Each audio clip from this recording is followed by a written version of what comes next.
Thank you, Program Director, Mr. Sakhale, DPP, and COO and COS, all the staff of the Public Protector.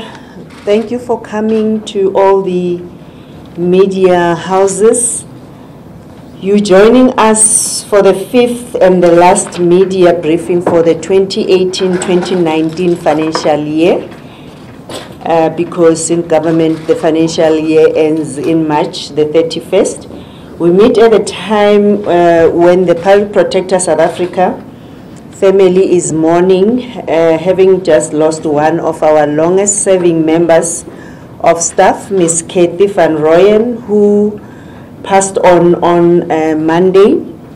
Many of you might have crossed paths with her because she was our receptionist, who was based at our front desk, and she has been with the organization for 18 years.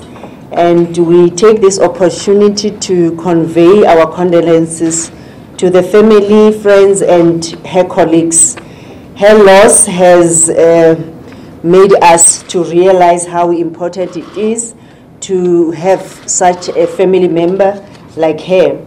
Ladies and gentlemen, we have in the past 12 months made major inroads in pursuit of the objectives of our strategic blueprint, which is Vision 2023, the essence of which is to take the services of the institution to the grassroots.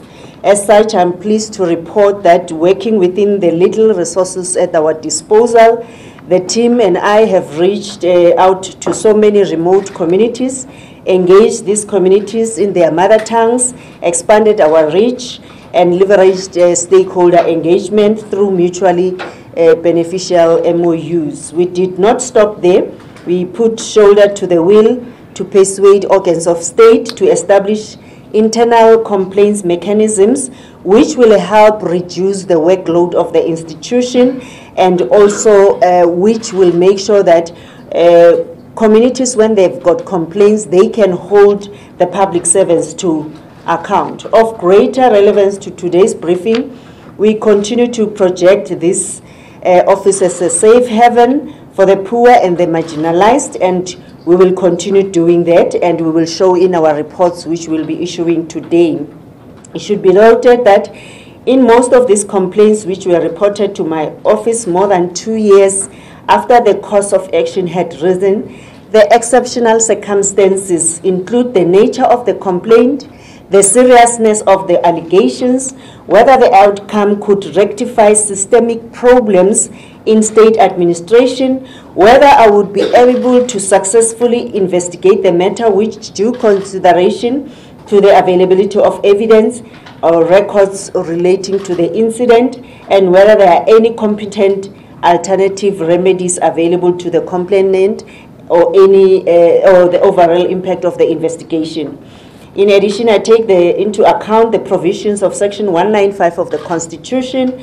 Whether the circumstances are special or not depends on the merit of each case. All this find expression in the 8 pillars of Vision 2023. We will be presenting our annual performance report at the end of the financial year, where in the 6th Parliament, and we will be showing the performance of this institution in achieving its strategic objectives. I must also indicate that we will also be submitting our annual performance plan, which is incorporating this Vision 2023 pillars. We still believe in the vision that will help us to in our mammoth task of strengthening constitutional democracy. As most of you may be aware, I'm the president of the African Ombudsman and Mediators Association and the board of the African Ombudsman Research Center, which is based at the University of KwaZulu-Natal. And for the benefit of this umbrella body of 44 public protector-like institutions, we had a very productive training in Durban, and where we had one of the best professors in public law, which is Professor Mkhwebane, and we had a lot of African countries which were represented in the conference.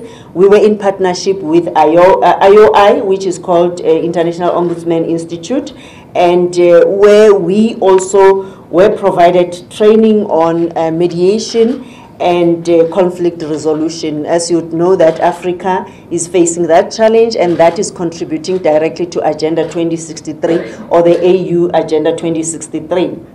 Recently, we saw episode of unrest around the African continent, and we are working closely with our counterparts to make sure that we bring peace and stability in Africa.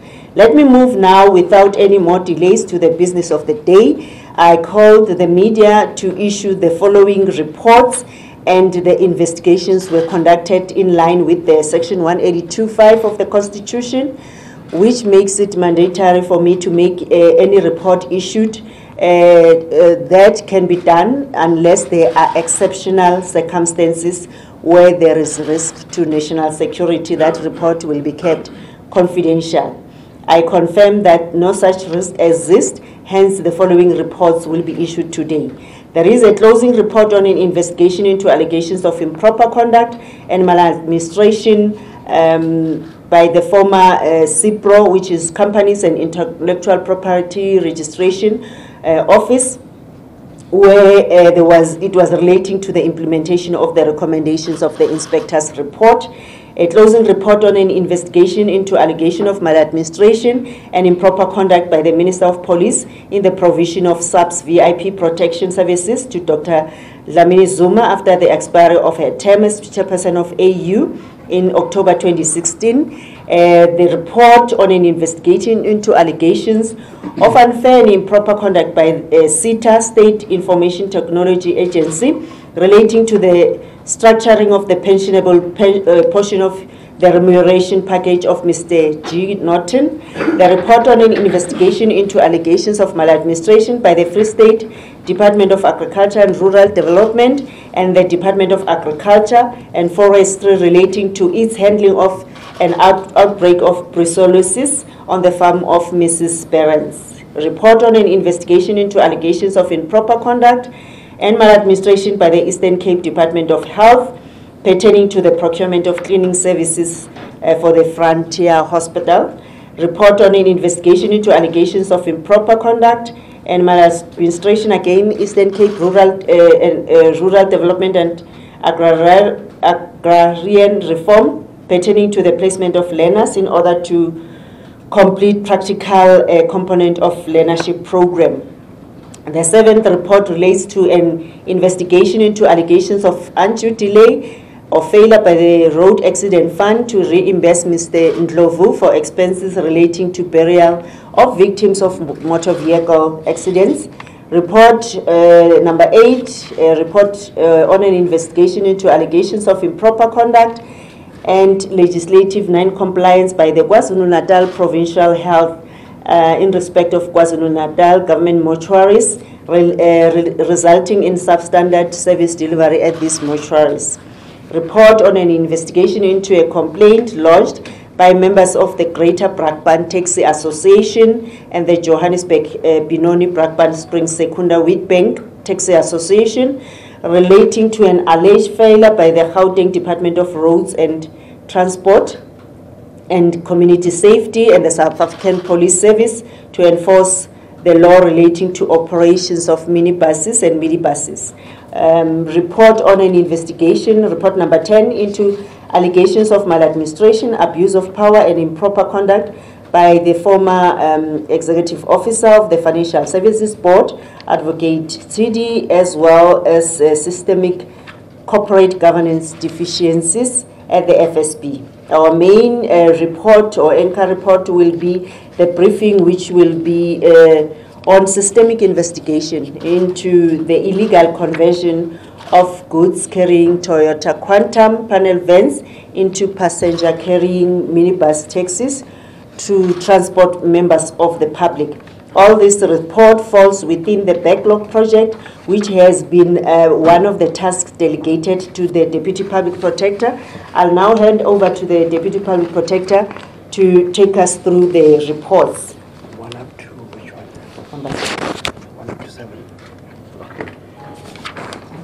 Thank you. Thank you, ladies and gentlemen. Thank you, Public Protector. I don't know if we should shift these mics a bit. I don't know. Will that make a difference? Or I should shift to... Maybe we may have to shift temporarily, PP. Okay, thanks. Thank you very much, Public Protector, members of the media and the Public Protector team. I will start off, maybe let me just start off by saying that this is the kind of stuff we do more on a day-to-day basis. Less of that sexy stuff that you guys are usually excited about. You have to wait for Bosasa for quite a while. CIPRO is the first report. Our office was approached by Messrs. L.J. Katikati, R.J. Roy, and W. Ngalo in December 2012 with a complaint against the Department of Trade and Industry. And it appeared from information obtained relating to the complaint that there were members of the Cape Town Harbour Fishermen Cooperative Limited, which was established in 1994. And in 1997, 25 cooperatives comprising 3,600 members formed the South African Commercial Fishermen's Corporation, SACFC, and the South African Commercial Fishermen's Holdings, SACFH. These entities were incorporated as companies in terms of the 1973 Companies Act on 31 January 1997. Mr. Katikati was chairperson of the SACFH, and according to the complainants, the former Minister of Trade and Industry, Mr. Mandi Simpahlwa, appointed inspectors in terms of the 1973 Companies Act on 2 February 2006 to investigate the affairs of SACFH and SACFC. The report on the investigation, inspector's report, was issued in 2008, that is more than 10 years ago. And the inspector's report recommended inter alia that anyone found guilty should be prosecuted. However, no prosecution was ever instituted.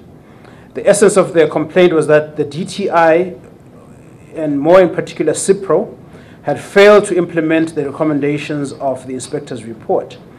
And the complainants alleged that the said failure was improper, constitutes maladministration, and resulted in them being prejudiced.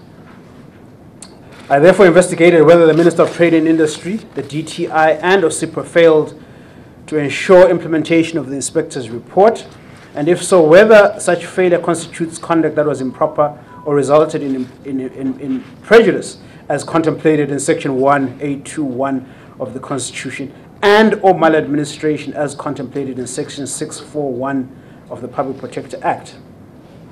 Now, we've decided to close this matter for the following reasons. One, the period within which the liquidation proceedings in respect of SACFH and SACFC, as instructed by the former Minister of Trade and Industry in terms of Section 262A of the 1973 Companies Act, had expired years ago due to the advent of the 2008 Companies Act in 2008. Both the SACFC and SACFH had dissolved and do not exist as registered companies in terms of the Companies Act of 2008. No rational remedial action to address the failure on the part of CIPRO in 2009 to initiate the liquidation proceedings in the name of the companies can be taken due to the lapse of time.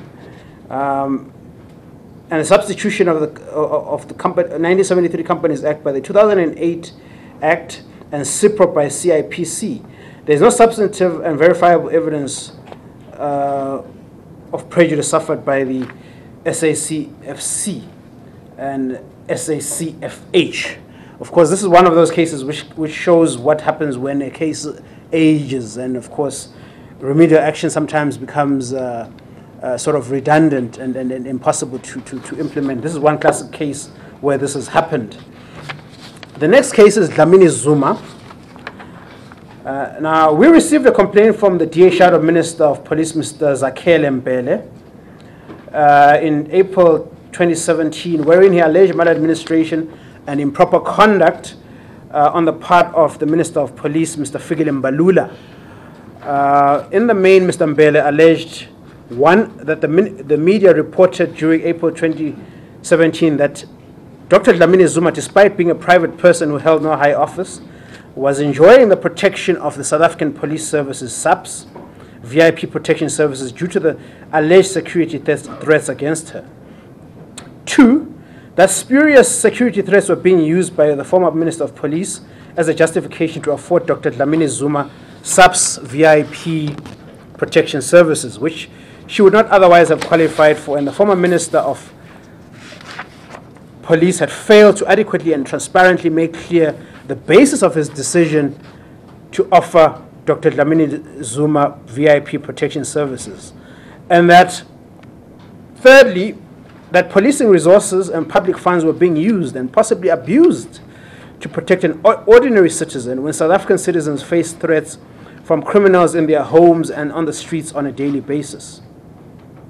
And on analysis of the complaint information and documents received during the preliminary inquiry, now, we decided to investigate whether the Minister of Police improperly provided SAPS VIP protection services to Dr. Dlamini Zuma, and if so, whether such conduct constituted improper conduct and maladministration.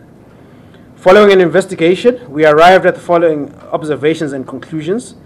Dr. Dlamini Zuma's protection by Presidential Protection Services, PPS, as African Union chairperson was in accordance with the practice prescribed by DIRCO, that is the Department of International Relations and Cooperation, and of according executive protection to dignitaries of her caliber. The protection by PPS was suitably continued after the expiry of the term of office of Dr. Dlamini Zuma due to threats identified by the State Security Agency, SSA, which also manifested during the assessment review conducted by Crime Intelligence. Dr. Dlamini Zuma was recognized in a document called Risk Management Support System Prescripts, RIMAS, which is classified as top secret, as a person entitled to be accorded SAPS VIP protection immediately after the expiry of her term of office as African Union chairperson and during the handover from PPS to Protection and Security Services, PSS. And after conducting of the threat and risk review, when the level of risk had scaled down up to the time she became Minister for Planning, Monitoring and Evaluation, which is a position she currently holds. Having considered the complaint, the relevant provisions of RIMAS and other prescripts relied upon in providing Dr. Dlamini Zuma with the relevant PPS and PSS, now, we could not find any reason to conclude that Dr. Dlamini Zuma was improperly accorded VIP protection services by the Minister of Police. Now, the constitutional principle of separation of powers was reiterated by Mogoeng Chief Justice at paragraph 91 in the Economic Freedom Fighters versus Speaker of the National Assembly judgment, quoting from the court case in Certification of the Constitution of the Republic of South Africa, that is a 1996 judgment, where he says that the principle of separation of powers on the one hand recognizes the functional independence of the branches of government. On the other hand, the principles of checks and balances focuses on the desirability of ensuring that the constitutional order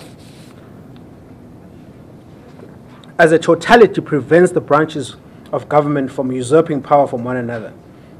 Where the state institution has taken action based on its practice and prescripts within its sphere of administration, it would not be prudent for the public protector to interfere with the process concerned, unless where improper conduct or maladministration, or through an act of omission or through an act of commission or omission manifests.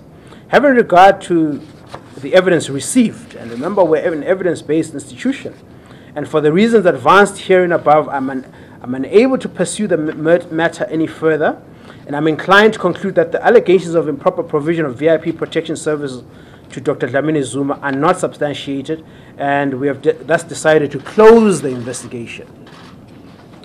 The third matter is Norton. This relates to a complaint by one Mr. G. Norton, a now retired employee of the State Information Technology Agency, also known as SITA.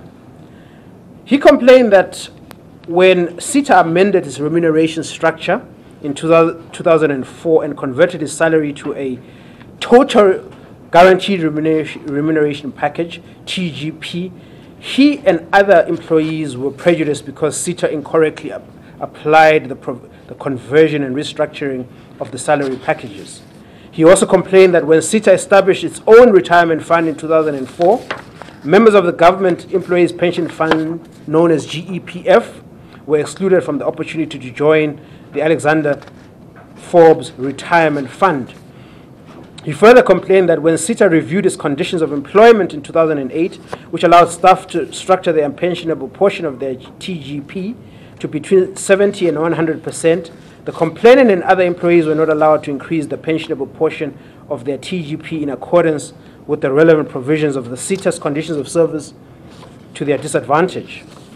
Now, we found that the allegation that SITA unfairly and improperly failed to comply with its statutory or contractual obligations to allow the complainant to transfer the actuarial value of his pension benefits in the GPF to SRF was unsubstantiated.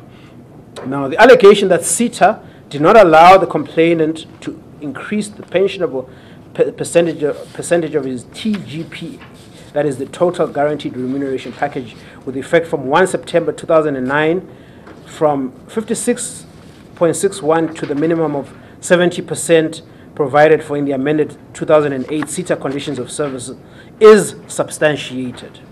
The allegation that the complainant's pensionable emoluments in the GEPF were computed at a lower pensionable salary of 56.61 of his TGP instead of the 70% provided for in his conditions of service is substantiated. Now, as remedial action, I direct that the Chief Executive Officer of SITA engage the CEO of GPAA to facilitate the retrospective adjustment of the complainant's pensionables emoluments in the GEPF to 70% of his TGP with effect from 1 September 2009. Now, the CEO of SITA, in consultation with the Chief Executive Officer of GPAA, also known as GPA, must commission a full audit to determine the financial shortfall in employer and employee contributions on behalf of the complainant to the GEPF based on the retrospective adjustment of the complainant's pensionable emoluments in the GEPF to 70% of his TGP to 1 September 2009. My apologies for all these acronyms. That's what we deal with on a day-to-day basis. And of course, I think the rationale the public protector is putting across that in case the others were affected by this. And as a financial remedy to the prejudice caused to the complainant, the SITA must contribute to the GEPF 50% of the shortfall in pension contributions needed to adjust the complainant's pensionable emoluments retrospectively to 1 September 2009, provided that the complainant accepts liability for the balance of the shortfall in contributions which may be deducted from any additional gratuity amount accruing to the complainant. Now, we move from pensions to cattle. It's always, we cover a lot of different things. Barons. Now, we investigated allegations of maladministration by the Free State Department of Agriculture and Rural Development, DARD, and the Department of Agriculture and Fisheries, Department of Agriculture, Forestry and Fisheries, DAF, relating to its handling of an outbreak of brucellosis on the farm of Mrs. Ronelle Barons. Now, brucellosis is a highly contagious disease caused by a bacterium called Brucella abortus. Clinically, the disease is characterized by abortions in the later stages of pregnancy. That is, I'm talking about cattle here. Retained placenta and decreased fertility. Humans are also susceptible, by drinking unpasteurized, unboiled milk, or eating undercooked meat of infected animals. The disease in humans is known as undulant fever. A product, RB51, is a vaccine registered in terms of the Fertilizers, Farm Feeds, Agricultural Remedies and Stock Remedies Act of 1947 as a stock remedy to be used for the prevention and or control of brucellosis. The vaccine was registered in 2002. The original registration holder was Sharing Plough, and the registration was later transferred to Intervet South Africa, now called MSD Animal Health, which company we interviewed. Ms. Behrens and her husband, Corbus, are dairy farmers on the farm Godemort in the district of Ventersburg in the Free State.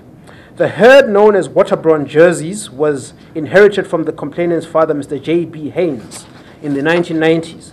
Since Mr. Haynes took over the herd in 1987 and officially registered it, the herd itself has won numerous prizes, which included being voted on numerous occasions one of the top 10 jersey herds in South Africa.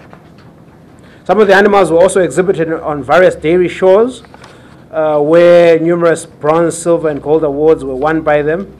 15 Mr. Soy Boa Awards were won by the complainant between 1994 and 2010. And all the milk produced on the farm was sold to Bandini Cheese, where it was used to make mozzarella cheese. Now, in the main, I know you're not here to hear about cheese and things like that, but yeah. In the main, the complaint was that firstly, the complainant's animals were infected with brucellosis, despite the fact that they were vaccinated by the vaccine registered and prescribed by DAF, that is the Department of Agriculture and Fisheries.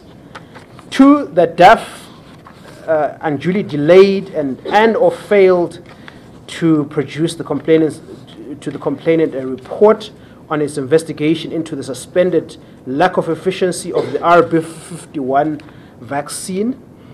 And three, that the Free State Department of Agriculture failed to implement control measures in terms of the Animal Diseases Act 1984 on her farm after the outbreak was initially reported to it in 2010.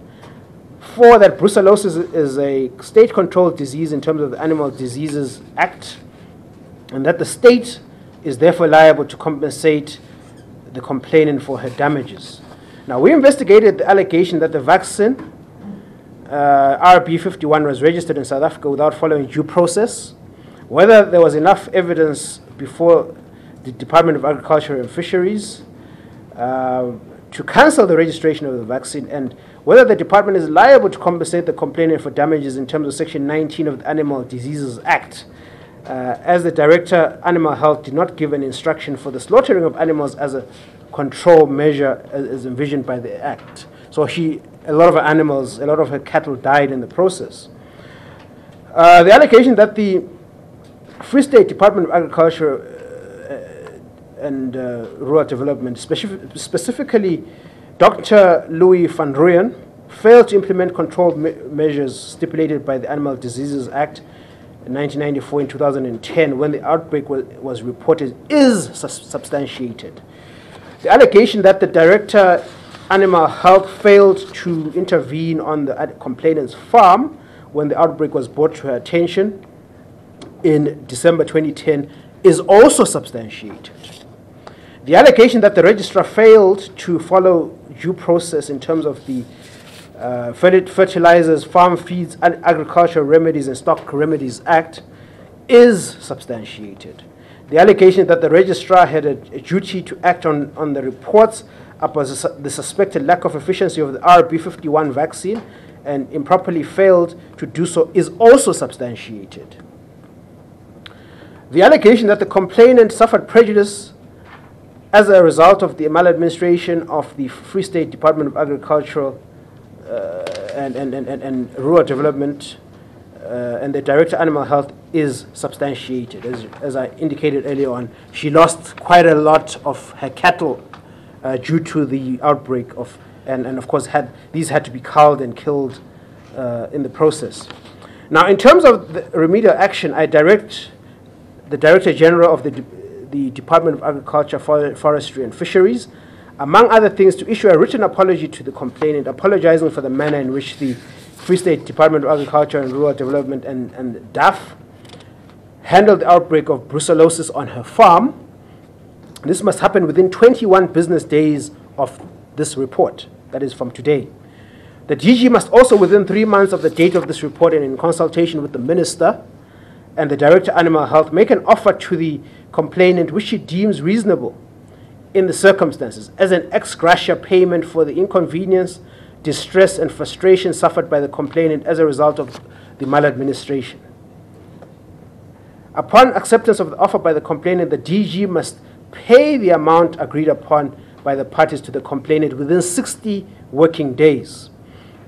The director responsible for animal health must, among other things, facilitate the process with the Department of Health to test the farm workers working on the complainant's farm for brucellosis infection. As I said, there's also the human version, and to ensure that the infected workers get the necessary treatment within 1 month from date of this report, and within 3 months of the date of this report, put systems in place in all provincial offices to ensure proper record keeping of notifiable outbreaks, and ensure that all instruction steps and advice are properly recorded for future reference.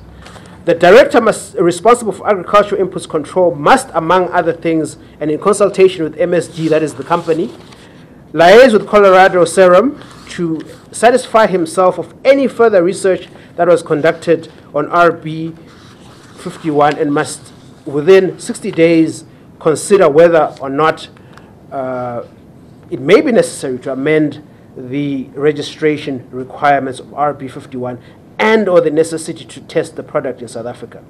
The director must take urgent steps to investigate the selling of an unregistered vaccine by Mr. Dan Hussein of Disease Control, South Africa, and consider whether it is necessary to institute criminal proceedings against him. The registrar is required to report back to the public protector on his investigation within 60 days from the date of this report. The next report is Jagavula.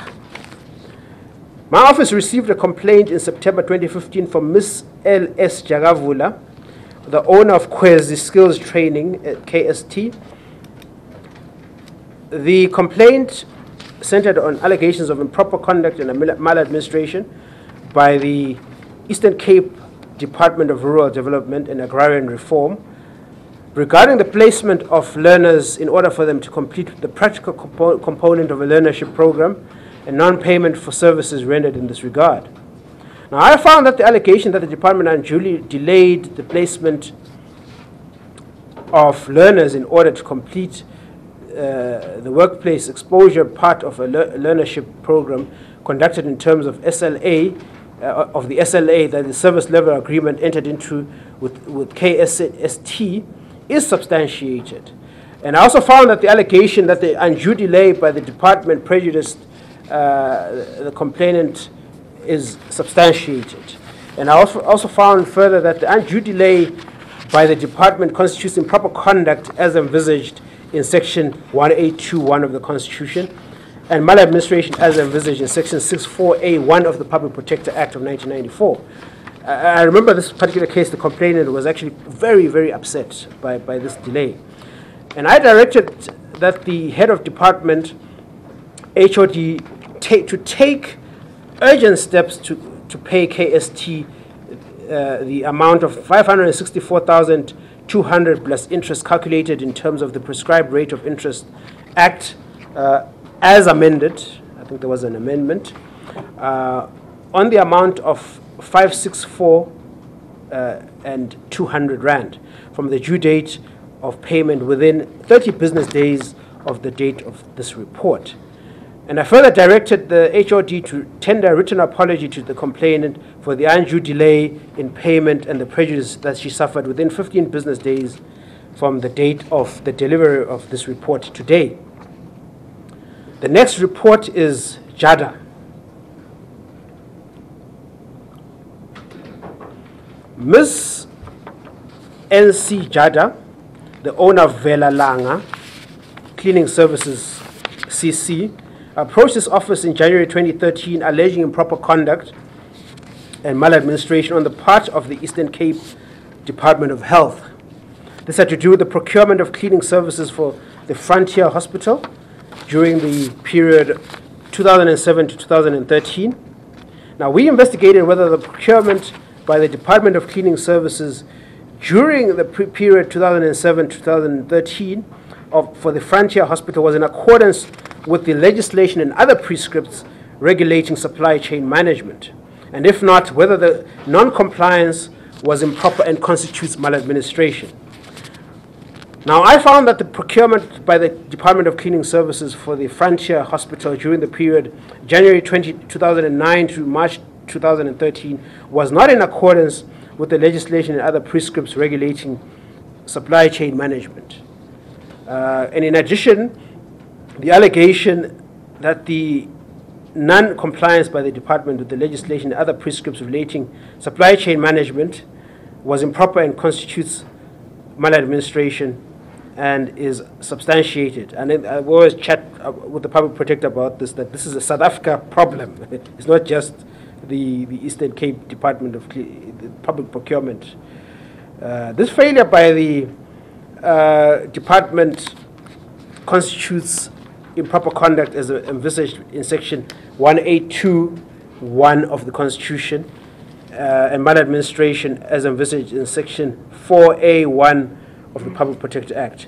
Now, to remedy this situation, I direct the HOD to take urgent steps to ensure that the procurement process for goods and services by the department is in compliance with the provisions of section 38(1) of the Public Finance Management Act, that is the PFMA, and sections 16A,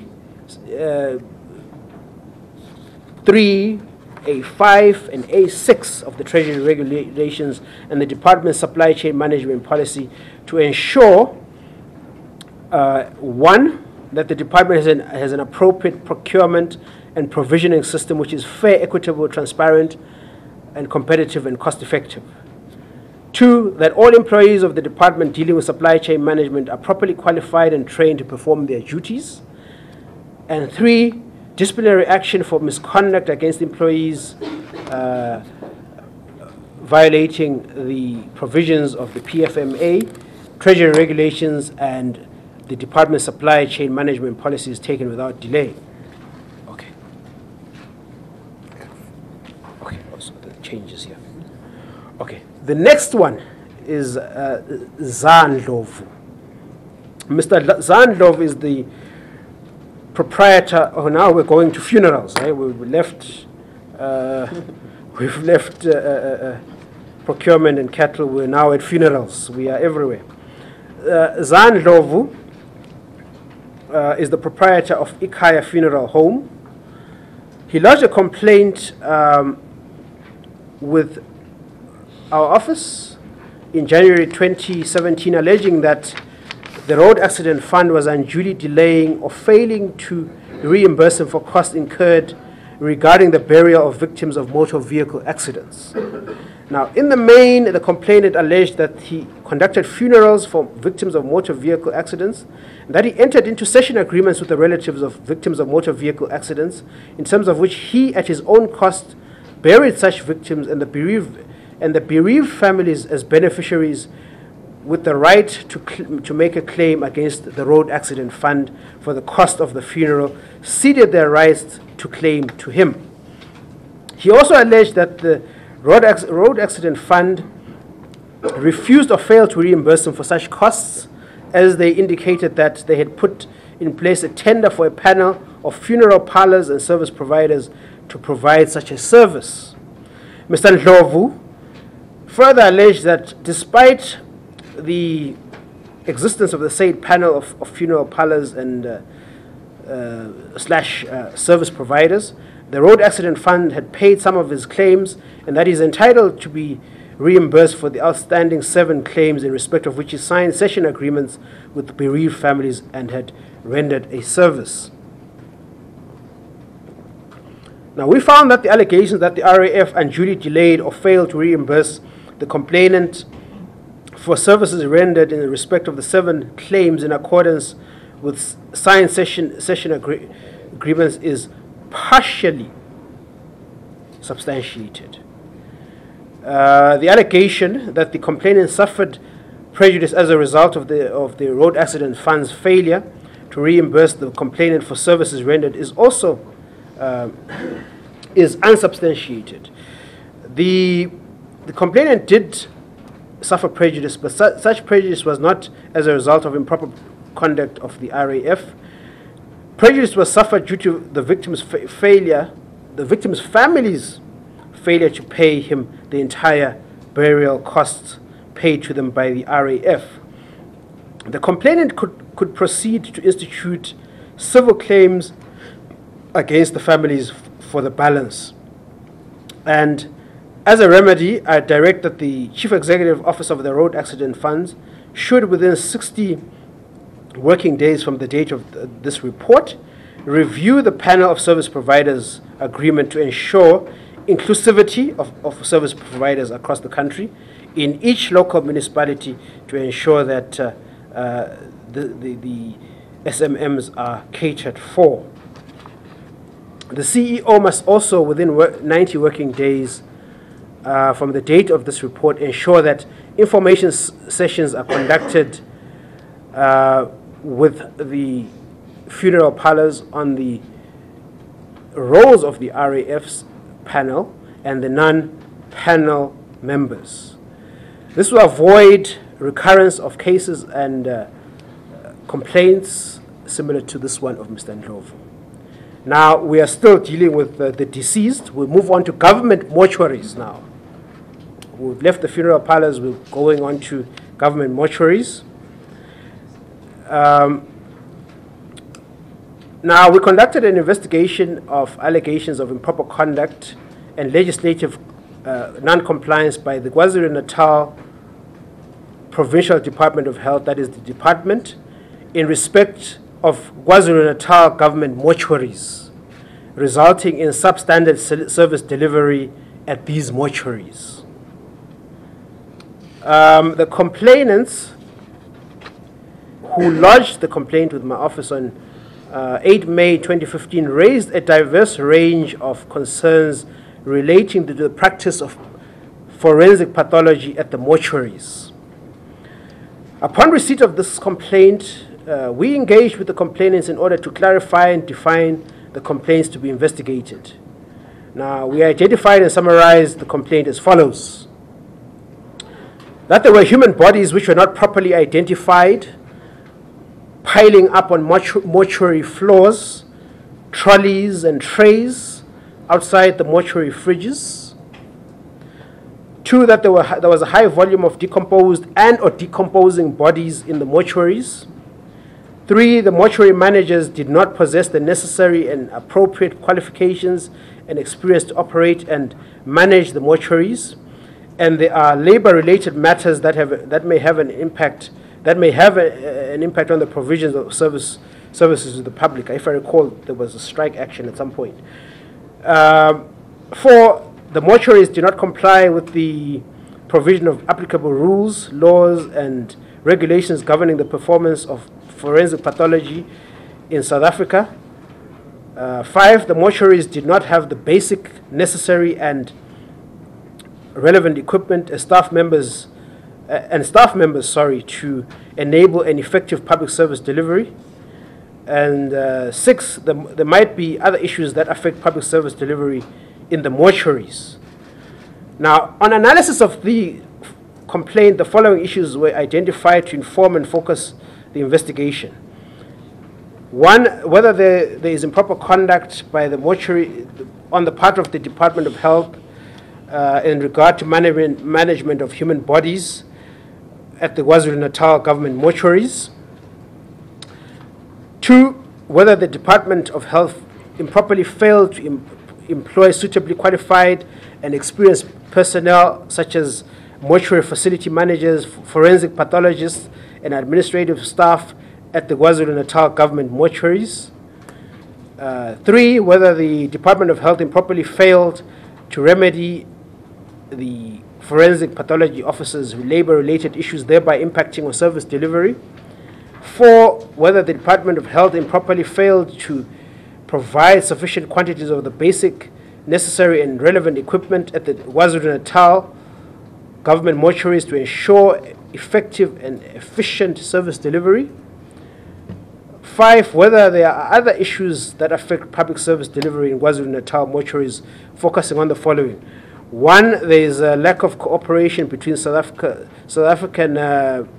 police services and forensic pathology services, which results in the delay of proper burials, and also whether the Department of Health unduly delayed to issue outstanding post-mortem reports, and also whether the Department of Health improperly failed to manage equipment maintenance contracts, and lastly, whether any person suffered prejudice as a result of the conduct of the department.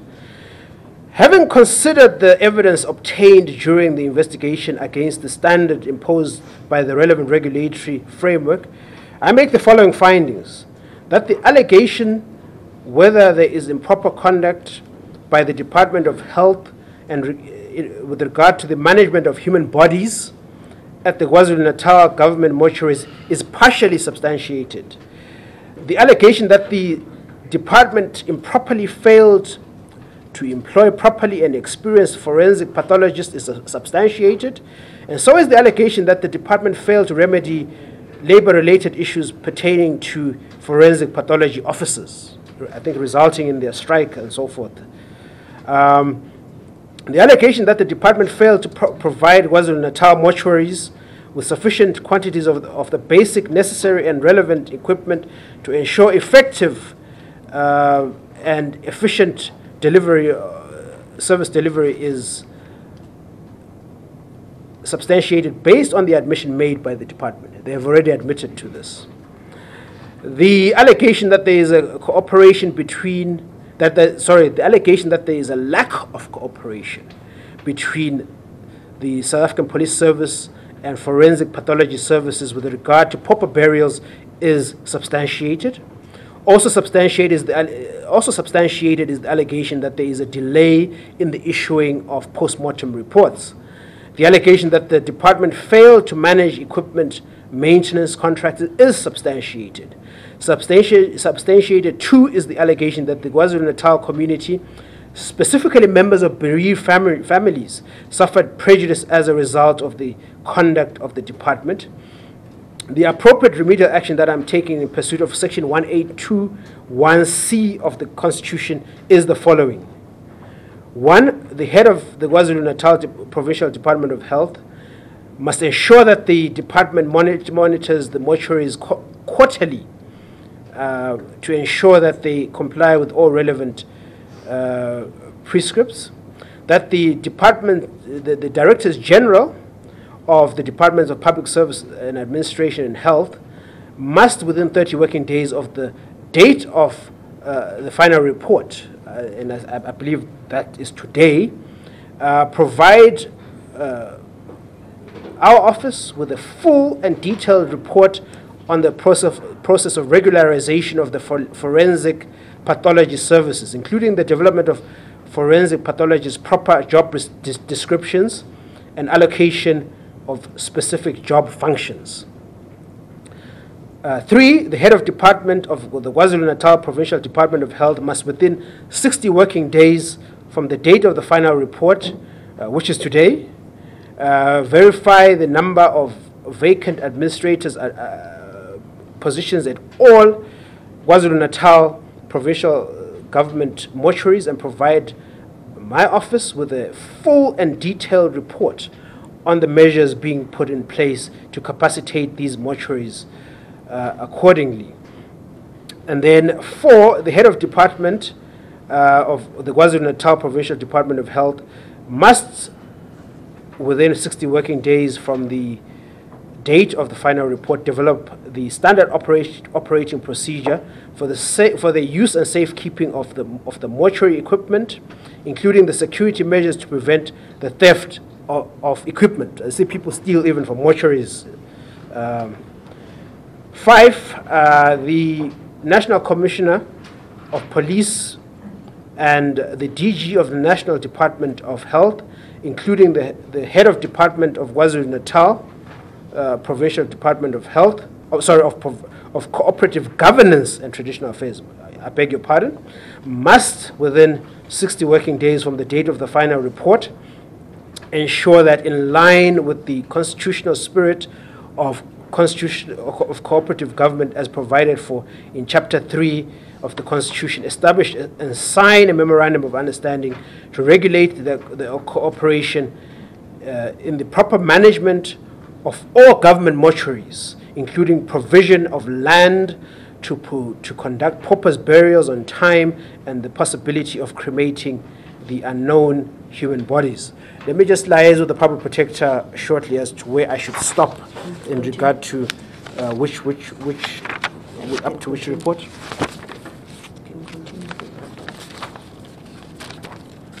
Okay. Right. Okay. Thank you. Oops. Here's this one. Okay, Brakpan. Right, we are moving. We're done with the deceased. We can come back to life now. We're now moving back to taxi associations now. That is the Brakpan Taxi Association, which is the last report I will render before handing over to the Public Protector. Now, we received a complaint from the members of the Greater Brakpan Taxi Association, the GBTA, and the Johannesburg Benoni Brakpan Springs Secunda Witbank Taxi Association, JBBSSWTA. Okay, in February 2012. These are all old matters relating to an alleged failure by the Gauteng Department of Roads and Transport and the Gauteng Department of Community Safety and the South African Police Service SAPS to enforce the law relating to the operations of minibuses and midi-buses, that is taxis. Now, the complainants are members of the associations that I've mentioned earlier on, operating on a route between Brakpan and the Johannesburg Central Business District. Now, in the main, the complaint was that law enforcement agencies in the Gauteng provincial government, that is the GDOCS and GDRT and the SAPS, were failing to enforce the law and a court order which prohibited illegal taxi operators from operating on the illegal routes allocated to JBSSWTA and the GBTA. The complainants indicated that they were adversely affected by the deliberate deviations and the non-compliance of the relevant organs of state with the resolutions adopted during the interstate agencies meetings. It was their contention that lack of proper law enforcement in the taxi industry had caused adverse effects which included violent assassination of at least six of their members. The GDRT and the GDOCS and South African Police Services did not dispute that there were issues plaguing taxi operations surrounding the routes allotted to the two associations. The departments involved, however, disputed that challenges experienced by the complainants were as a result of their inaction or failure to enforce the law. Upon investigating, we found that the allegation that the GDRT, the GDOCS, and the SAPS failed to enforce the law in respect of the operators of the minibuses and midi-buses operating without licenses and permits is partially substantiated. Now, among other things, the 2007 court order, which the complainants sought the Gauteng law enforcement agencies to enforce, was subsequently rescinded on 16 October 2012 and therefore unenforceable. The Gauteng law enforcement agencies also failed to prevent members of the GBTA splinter group from operating taxis without operating licenses, which was in contravention of the Section 50 of the Transport Act, and also duplicating the route between Brakpan and the Johannesburg Central Business District in contravention of the Section 63 of the Transport Act. Now, the GDC